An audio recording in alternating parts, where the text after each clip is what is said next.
ঘড়ির কাঁটায় 11টা 20 মিনিট।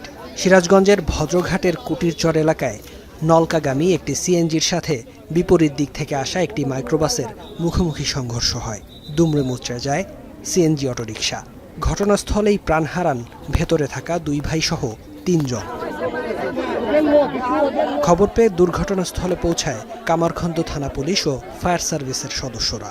আহত 3 জনকে উদ্ধার করে জেলার মনসুর আলী মেডিকেল কলেজ হাসপাতালে নেয়ার পর তাদেরও মৃত্যু হয়।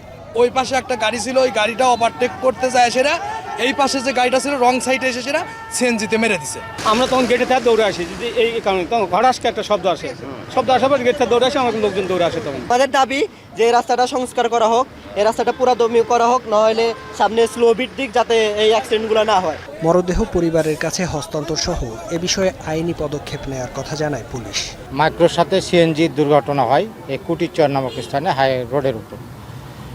তো এই সংবাদ পেয়ে আমরা আসার পরে 3 জন স্পট ডেথ পাই এবং তাদেরকে আমরা পোস্টমর্টমের জন্য হাসপাতাল অলরেডি প্রেরণ করছি। যে মাইক্রো এবং যে সিএনজি সেটাও জব্দ করছি। এবারে আমরা প্রয়োজনীয় আইনগত ব্যবস্থা গ্রহণ করব।